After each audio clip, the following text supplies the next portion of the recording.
What's going on, Packers fans? Happy Friday. Welcome in to an all-new episode of the PackADay podcast. I'm your host, Andy Herman. You can follow me on Twitter at Andy Herman NFL. You can follow the podcast at PackADay Podcast. As always, I appreciate you guys being here 365 days a year and making this part of your daily routine. Means the world. Today, we're going to be talking with Carmen Vitali from Fox Sports, breaking down the NFC North and, of course, this huge Packers Vikings game that will alter the state of the NFC North this Sunday. I cannot wait for this one. I know you're going to enjoy that conversation with Carmen. But before we get there, just a reminder, if you haven't downloaded the Autograph app yet, I don't know what you're waiting for. It is free. I've had a couple of people ask me that. It is a free app. You can download it. I'll put the link in the description of today's show so you can check that out. But you are going to get exclusive content from yours truly. Did a great episode earlier this week talking about Brian Gutekunst and how he has utilized free agency, the draft, trades, etc., to build this team and the depth on this team. And I don't know, maybe getting a quarterback that's helped out quite a bit these past couple of weeks. So kind of giving Goody his flowers for how he is really built this team in total, and especially this past offseason. So you can check out that over there. You get all of your Packers news, content, podcasts in one spot, which is really cool, really unique, and makes everything super easy. And now they have no fee tickets. So you can purchase Packers tickets on Autograph, no fees. No fees whatsoever. So get your Packers tickets all season long on Autograph. And of course, the app is amazing for everything else as well. Again, the link is in the description and you can check that all out. But no need to wait. Get it now and it'll make your Packers life that much easier and, more importantly, that much better. And now, without any further ado, here is our amazing guest, Carmen Vitali. Of course, you can find her on Twitter at CarmenV. And I think you're really going to enjoy this conversation. I'm joined now by the one and only Carmen Vitali. Of course, you can find her on Fox Sports as a host on Fox Sports Radio, as an NFL reporter for Fox Sports, and of course, she's our resident NFC North expert. You can find her on Twitter at CarmenV. Carmen, welcome back. How the heck are you doing? I'm great. I'm glad to be here. I am glad you are here as well. It is always amazing chatting with you. We have a lot of NFC North stuff to discuss this week. And of course, a huge early season matchup in the NFC North between the Packers and Vikings as well. But we'll get to that eventually. I want to kick off this week with the Detroit Lions. And it's been an interesting start to the season for them. They are off to a 2-1 start, get a victory over the Arizona Cardinals this past week, 20-13. Offense hasn't exactly been where we've expected it to be. I think over these past couple seasons, it's been off to a little bit of a slower start, but your thoughts on the Lions this past week against Arizona and through 3 weeks so far? Yeah, I mean, that was kind of a hard fought, one of those get right games. And it's good that the Lions are showing the resilience that we've come to know from them. I didn't think that there was really going to be any sort of slump this season after they got so far in the postseason last year. I thought that they would be more motivated than ever. And I think that that's true. They're just kind of still trying to figure things out. They've been dealing with injuries across the board. And this week is going to be no different, with Dan Campbell just announcing this morning that Frank Ragnow he's going to be down, which I was like, I know it's a coaching term, it's a team term, but I'm like, we're not putting Frank Ragnow down. Amazing. Just means that he won't be active this week with that partially torn pec. I did tweet as soon as that injury came out that I was like, I mean, he might miss a game. And that's going to be about it. Where that could sideline someone for an entire season, Frank Ragnow has just played through some unimaginable injuries. But that is going to matter a ton. And we saw that last year when he missed a couple of games, that this Detroit offensive line was not the same. And therefore, Jared Goff was not the same. This Detroit offense was not the same. I think Frank Ragnow, it's not hyperbole to say he's the single most important piece on that offense. And that's going to be a test this week, and we're all going to get to see it on Monday Night Football against Seattle, against a very good Seattle defense, by the way, that could be trying to take advantage of that. I'm so glad that you brought up the injury to Ragnow, because I think this is, as you mentioned, a massive potential loss. Now, I don't know if you're a wrestling fan, but all I can think of is the Cody Rhodes torn pec from, I don't know if it was WrestleMania or SummerSlam or whatever, where he's got the huge bruise in the steel cage match. And of course he fights through and does that match. And all I'm thinking is like, Frank Ragnow is going to come out, and it wouldn't shock me if he's like on the field pregame, shirtless, showing off the torn pec with the huge bruise and everything. But yes, as you mentioned, he is going to be down this week. He is not going to play, but that is a massive injury worth monitoring through the course of this season, because two things. I think we always sort of have a little bit of this Madden mentality of like, if the players in this game, if they're like a 92 overall and they're in the game, they're still a 92 overall. Even if he plays at some point, if that torn pec affects him to a great degree, he's not going to be the same player, and that can still ultimately affect the Lions. So whether he plays or doesn't play, or whether he plays and isn't quite as effective, Jared Goff looks totally different if you, and as most quarterbacks do, but he's, I think, on one of the extreme ends, kind of like Kirk Cousins as well, where if he's in the pocket, clean, able to step into it, man, can he look really, really, really good. And if you get him off of that spot and creating a little bit more chaos, it looks a whole heck of a lot different. This is a massive piece for the Lions moving forward, depending upon how bad that injury is. I mean, I don't think it's a secret that when you pressure Jared Goff, that the bad things happen, because again, this is not a mobile quarterback, although he did take off on a couple runs last week. Had six total rushing yards on 3 carries. But you did see, I think, more even than Jared Goff, you look at how much this offensive line affects how well they're able to run the ball. And I mean, this is a Lions offense that last week rushed for over 200 yards just between David Montgomery and Jahmyr Gibbs. And that's something that's very integral to their offense early on this season.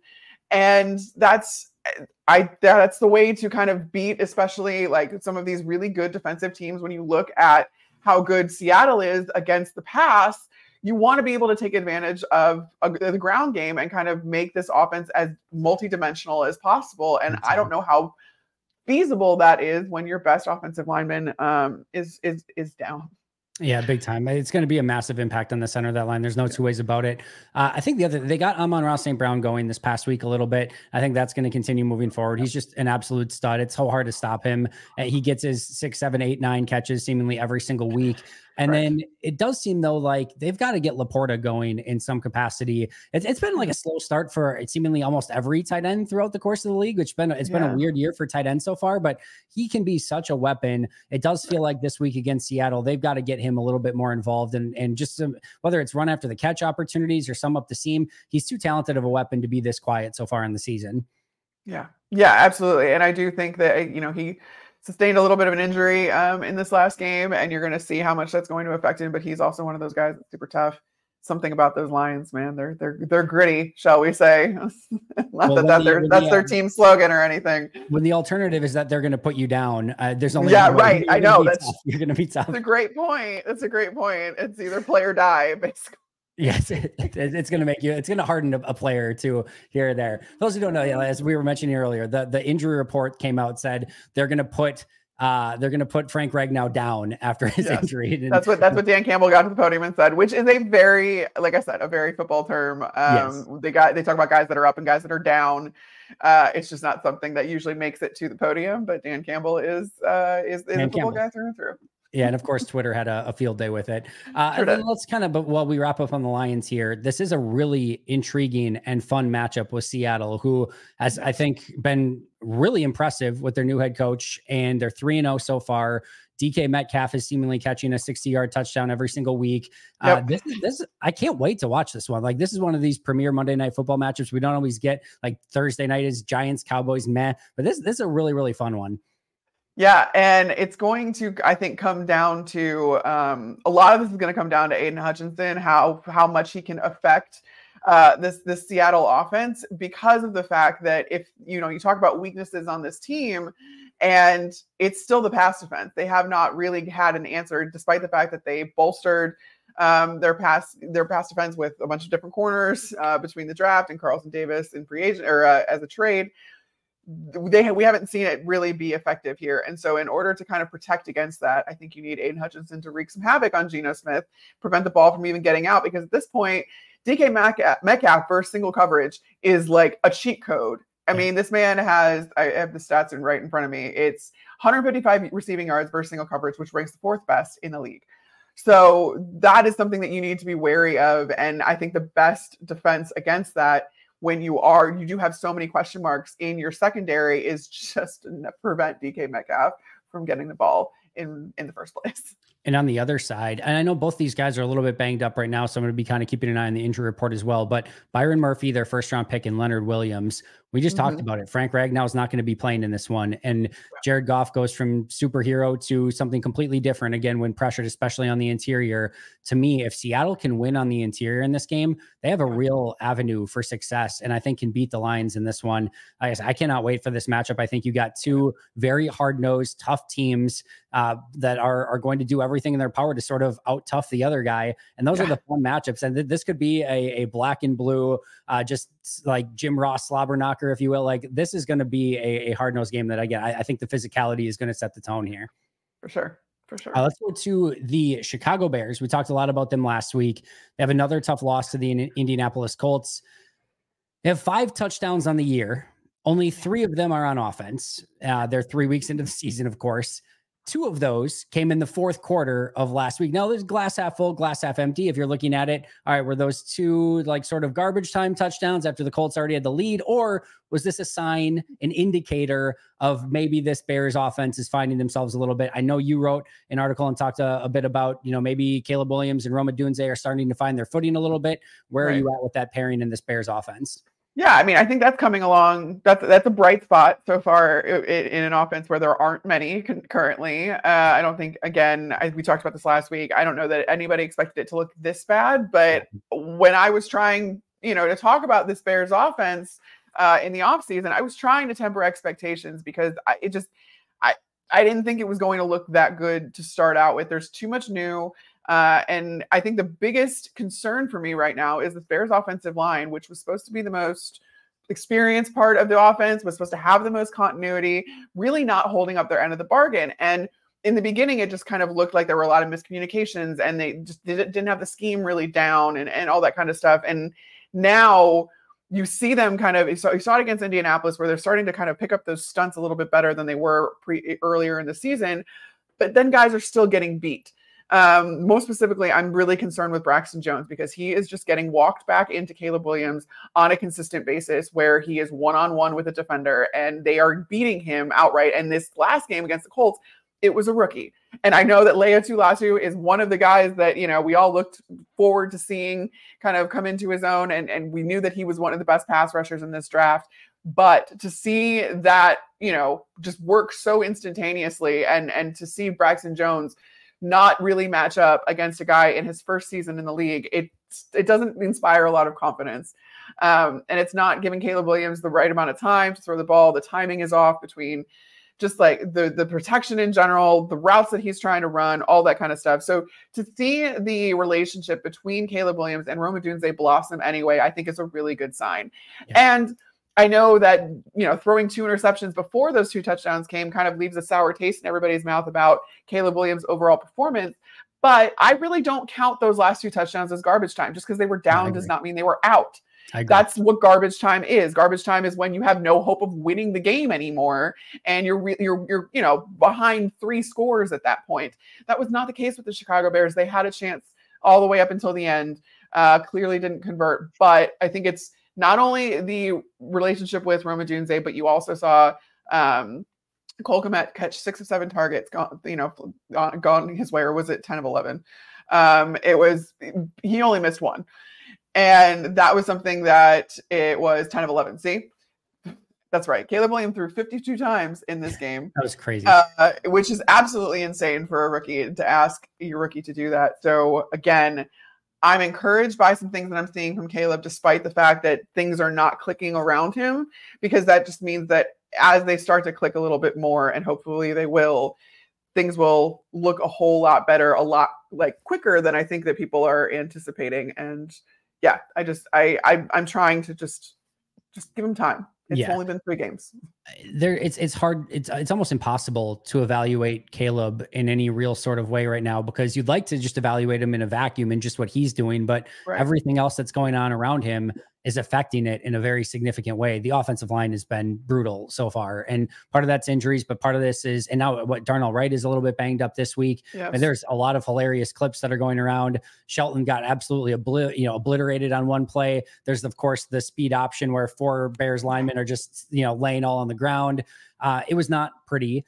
And if you have an offensive line that can't run block, and DeAndre Swift's not off to a great start, a large part of, I think, due to the offensive line as well, can't pass protect, and then you're missing Keenan Allen. And the good news is he's potentially going to be back this week, or at least practicing. Yeah. One of your receivers is a rookie, and then the other is somebody that clearly defenses are making sure are not going to beat them with any sort of significance. That's who they're keen on. And it's like, all right, the line's not blocking. You can't get the run game going. One of your big receivers is out and dropped a touchdown in week 1 when he was in. And then your other guy, again, is getting taken out of the game. The other guy's a rookie. You've got a rookie at QB. It's just, there's not a lot of easy answers. And to me, it all starts up front. They have got to find a way to solidify that offensive line, get those guys playing cohesive football. And if not, it's going to be hard to evaluate everything else, because obviously the receivers can't get the ball if the quarterback's constantly under pressure. It's just like everything is just sunk from that point moving forward. And I think there's talent on this Bears offensive line. I really, really do. But they are off to a really rough start, and they've got to figure out a way to get it back under control, or it's just going to be a lost season for Chicago. And kind of in that realm, coming up, Rams, Panthers, Jaguars, Commanders, Cardinals, Patriots in the next 6 weeks. Like, that is not a murderer's row of opponents. That is a group of 6 games where you can make up some ground. You have the opportunity to maybe show a little bit more of what you're capable of, but this goes 2 ways. Like, if all of a sudden they can put a 4-2 or somehow better stretch together, like, all right, they're in the season and they're in the conversation. But if they go 1-5, 2-4 in that stretch or worse, like, that is going to be extremely excruciating for the Bears, because it does not get easier after that. No, then they've got the Packers waiting for them on the other side of all of that. I talked a lot about that, this upcoming stretch being the little sweet spot, if you will, for the Bears to start to gel and figure things out and all that kind of stuff. I think you saw the reports too, that they're going to give Roschon Johnson an extended look or elongated look, however they said it. I do think that there's some nuance to that, given the fact that I don't think it's an either or thing with DeAndre Swift and Roschon Johnson. It was really interesting when I kind of looked up the splits between this Bears offensive line and this run scheme in particular, given how much they are running each type of kind of run scheme. They're not a heavily outside zone team. They're not a heavily inside zone team. They kind of spread the ball out. In fact, they run the draw at the highest clip in the league. And doing that with a guy like DeAndre Swift just doesn't make a whole lot of sense to me, because he's not a north-south kind of in between the A-gap runner. He's a guy you need to get out into space, and then he can make some things happen. But now that you're going to get Roschon Johnson more involved, now that you started to get Roschon Johnson involved this last week, which I don't know why it took 3 weeks to do so, now you kind of start to talk about, okay, because this run scheme is so diverse, you need a diverse group to run it as far as the guys in the backfield, especially. And hopefully that also means that the offensive line is kind of getting used to being so multiple.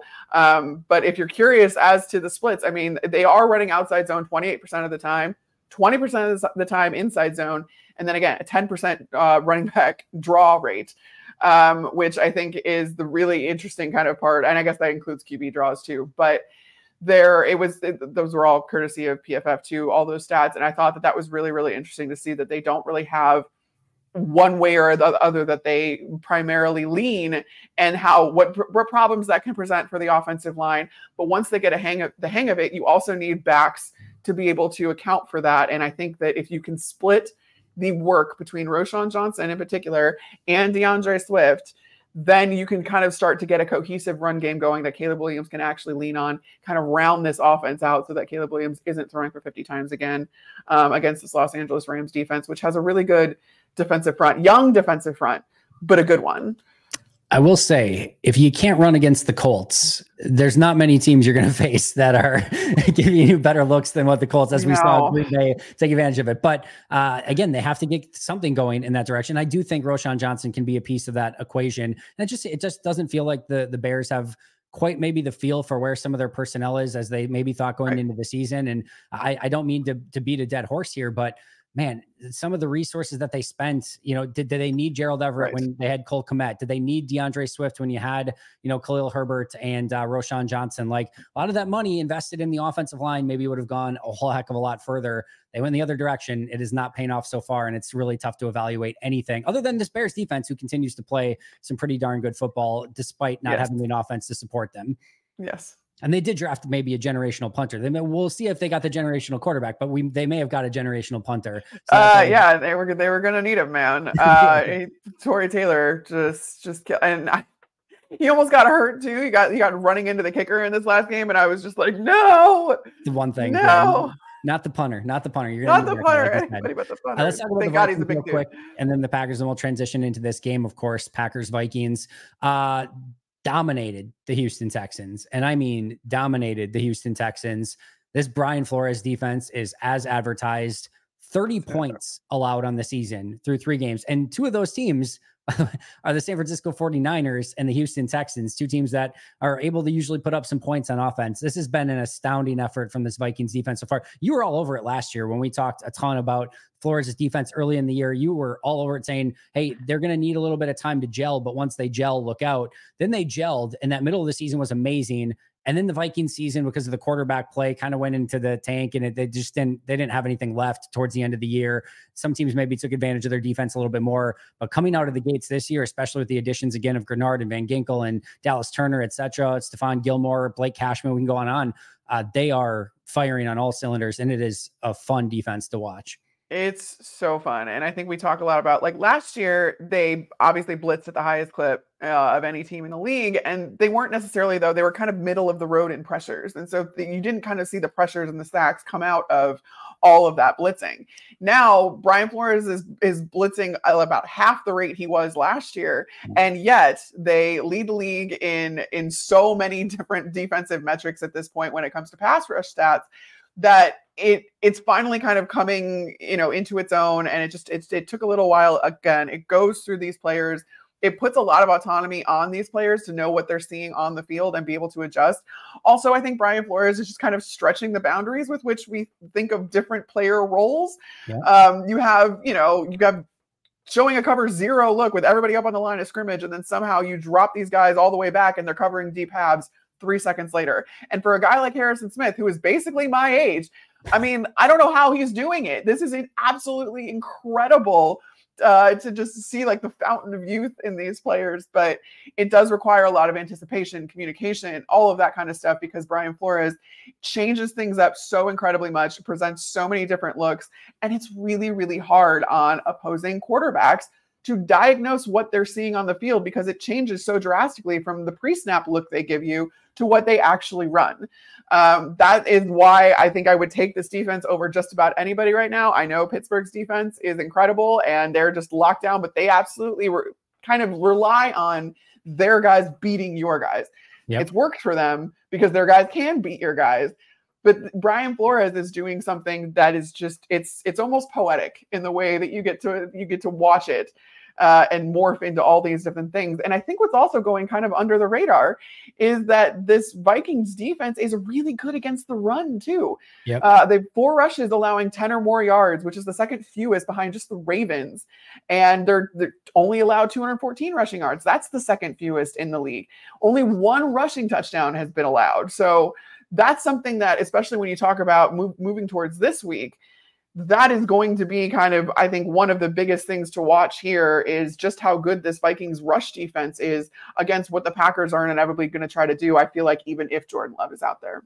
Totally agreed. There's so much I want to cover there because, when you have everyone walked up to the line of scrimmage, it's going to be hard to run too. Like it's, you think of them as a pass rush defense, but you look at the end zone view of this team when they're playing defense, and it's just everyone's right there. And it's like, good luck. And we talk in Green Bay, and Matt LaFleur talks in Green Bay about the illusion of complexity on offense and how you're not doing things super complex, but there's the illusion of it that it makes it look, a lot of window dressing, a lot of, exactly. On the defensive side of the ball for Flores, you mentioned they're not bringing as much pressure. They don't need to, because they have the illusion of pressure on every single play, where even when they're only bringing 4, it feels like they're bringing 6. You're almost anticipating like they're going to bring 6. And that's what's like scary about it. And the thing is too, is they might be bringing 4, but so many times they are overloading certain sides, and you don't know which side it's going to come from. So it might be that they're only bringing 4, but they're bringing 4 all from the right, or 4 all from the left, or 4 right in the middle, and just overwhelming an aspect of your line that you just can't get everyone. And that's where it is so intriguing and so difficult to plan against. I actually played a game. I might tweet something about this later. I might try to do this on Twitter or maybe on YouTube. We'll see. But I literally played a game with myself of I did the end zone view on a pass play and did it right before the snap. I'm like, how many guys are coming in? Who's coming? I'm like, how can, like, let's see if I can even remote. And I'd be like, you have no idea. And you have no idea. Like, I think these 4, and then all of a sudden it's like 6 coming at you, or it's like, I think these 3 just might be, and it's, or like you think it's 8 and then it's 3. It is unbelievable. I have no idea how you decipher it in real time. Green Bay did a great job of last year in their second game against Flores, taking what was there, hitting the flats, protecting, hitting some deep shots down the field when given the opportunity. But I think this is going to be a much tougher task this week against this revamped, I think, even Flores defense from what we saw a season ago. Yeah, I think even the other wrinkle with Flores' defense too is that he brings whoever. It's not just like you can count like the down linemen and be like, okay, this is who we have to set the protection against. You don't know. I mean, you literally have seen corners covering deep halves instead of safeties, and then because the safeties were up and they were rushing. Like, even if you can decipher that there are 4 people coming or 5 people coming, whoever, like however the rush is, you don't know which 4 or 5 or 6 for that matter. He isn't afraid to get his DBs involved in the pass rush. Linebackers, we've seen what Blake Cashman can do. Andrew Van Ginkel is just kind of the Swiss Army knife in Flo's defense. I think he's loving being back in Flo's defense from Miami. And he's just, I mean, they line him up all over the field. You don't necessarily know where he's coming from. He's going to be lined up. He kind of drifts and motions. I mean, like basically Brian Flores operates this defense as if it were an offense, and you were putting all those fun little window dressings on it, because he does put his defenders in motion, even especially after the snap. So it's really, really hard to, and again, even when you're watching tape on these guys, like there aren't any overwhelming tendencies. Like, okay, well, when so-and-so is walked up on the line of scrimmage, that means he's coming and this dude is dropping. Or like you can't really pick up on any certain tells even of what Brian Flores' players are about to do. And that again stems from the fact that these players themselves have so much power over what they are about to do on the field. They can audible on the field based on what they are seeing. It takes a tremendous amount of intelligence to run Brian Flores' scheme and to play in it. But the result is, again, just not having tendencies that you can really pick up on. And I think that that's going to continue. And not to mention, Brian Flores now gets to go up against the Shanahan-McVay system that half this league runs, including the Packers. Yep. And that is probably the worst thing that could have happened for offenses, is that Brian Flores got the opportunity to game plan, in practice, I should say, in training camp specifically, because that's not what the season is for, but go up against this scheme and see this scheme up close every day, day in and day out. And O'Connell too, doing a tremendous job on his side, and I'm sure him getting to see Flores every day. That's just iron sharpening iron. It's one of the best 1-2 combos of offensive play caller, defensive play caller, if not the best in the NFL. Hopefully Green Bay can have something to say about that as well. We'll see what Jeff Hafley can do. He's got a way to prove himself still, but these last 2 weeks have looked a lot more promising. Before we get into just kind of Vikings Packers, just really quick, any big takeaways from Packers Titans this past week? Yeah, again, I think that the Coach of the Year candidates exist both in the NFC North, and I think it's Matt LaFleur and I think it's Kevin O'Connell. It's so interesting, and this was actually something that my friend A.Q. Shipley brought up on the Pat McAfee show, was basically LaFleur went back into his 2018 playbook when he was with the Tennessee Titans with Marcus Mariota to kind of figure out what he could do with Malik Willis, given that Malik's skill set and Marcus Mariota's skill set at the time were very similar. They were both young players, all of that. And it's worked so far, I should say, to perfection. This has become a run first offense. This is why you have a guy like Josh Jacobs too. But just kind of the complexity of the run game, even with not asking Malik Willis to do a ton, you have Jaden Reed coming out of the backfield. You have Bo Melton coming out of the backfield. You have all of these guys that are involved in this run game, and an offensive line that started the year kind of knowing. I mean, I think that there was week 1, they were still trying to figure out exactly there was a couple of guys that were rotating and all that kind of stuff. That is no longer the case. This offensive line is really, really good, and they are doing their job on the ground, especially in their run blocking. And that is what is so different too about what people have come to expect from the Packers and from Matt LaFleur in particular. They operate completely differently with Malik Willis than they do with Jordan Love. And in order to do that and make those adjustments, literally with a week's notice, I mean, I cannot overstate how impressive that is. And to have the wherewithal to do that, and to have your guys be bought in and be able to execute it on top of that is just a complete testament to Matt LaFleur, and I'm so impressed by him. It's going to be very interesting to see if Jordan Love does indeed come back this week. I still think they're going to lean on the run game because you just don't want to put all the pressure on Jordan Love in his first game back, while he is, even if he's back, still dealing with that knee injury. No, I think you're totally right. And I think that's the right way to go about it. And just going against this Flores defense too, you got to stay balanced. If you get in the long down and distances and become predictable, you are so far behind the 8 ball, and he is going to bring every pressure known to man. And that's just not what you want to see, especially with a quarterback who might not have a full mobility, at his disposal either. So that is going to be a huge aspect of this one. So as we transition into, and as we kind of wrap up here, Packers Vikings noon game, in Lambeau Field. Packers currently 2.5 to 3 point favorites. As we talked about, some of the really great coaches in the NFL right now, from Flores and O'Connell to LaFleur, and I'm not sure we can quite put Halfley there yet, but it's, like I said, it's been an impressive couple of weeks. This just has heavyweight fight and a real NFC North battle, and I've been geeking out about this one all week. I can't wait to watch it. I know. Same. I mean, this is by far my most anticipated matchup. And it has been now, honestly, for a couple of weeks, especially when, like this last week, when you didn't know Jordan Love was going to play. I'm like, why risk it when you have this like kind of built-in marquee matchup in the NFC North to re-debut him, I should say, against. And I do think that this is just going to be one of those games that's like, it's just one of those all-timers because both teams are playing so incredibly well. Very interested to see just kind of, particularly this Justin Jefferson, Jair Alexander matchup. I mean, Jeff Halfley has equipped his guys this year.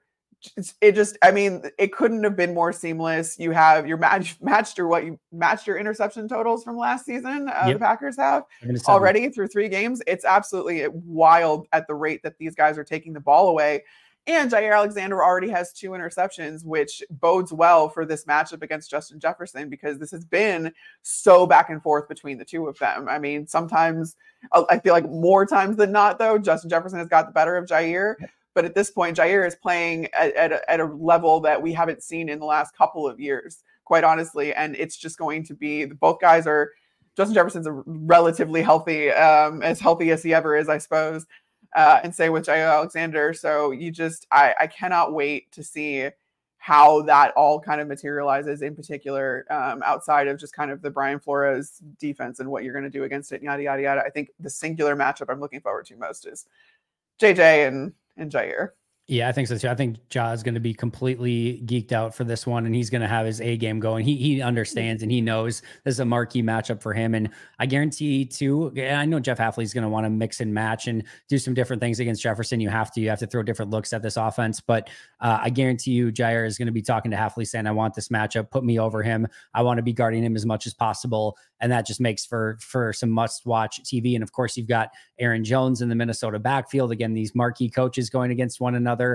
Kenny Clark has sort of owned Garrett Bradbury through the course of the last, handful of years. So there is a lot of really intriguing stuff to kind of look at. As last question here, what are maybe some keys to this one? I know we talked about some of the matchups, but what are the keys that you're going to be really watching for to see like what kind of ultimately decides this game?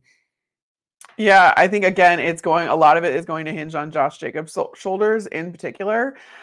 Just given the fact, like I said, even if Jordan Love is back for this, I just don't want you to have to put so much on, him throwing the ball down the field, staying in the pocket, making those crazy throws off of his back foot, all that kind of stuff. I don't, I want you to be able to ease him in a little bit more. And the way to do that is just to get the ground game going. And I mean, Josh Jacobs leads the league in so many things. The Packers lead the league in so many things when it comes to all of these rushing metrics, carries, yards after contact, which I think is such a huge testament to who Josh Jacobs is and what we're seeing out of him, which is a better Josh Jacobs than we've seen in the last couple of years. The biggest thing, too, is that the Packers are leading the league in rushes over 20 yards. So those explosive runs that just really kind of break defenses. If you can get that going against Brian Flores' defense, we just talked about how good this Minnesota rushing defense is. If you can still get those explosives, I mean, there's no reason then that you need to be putting so much on Jordan Love's shoulders if you are consistently moving the ball down the field with the ground game with Josh Jacobs. Yeah, I think 2 big players in this one, Tucker Kraft and Jaden Reed. I think you can get the ball in the flats in this one. I think you can get it in the hands of those explosive playmakers.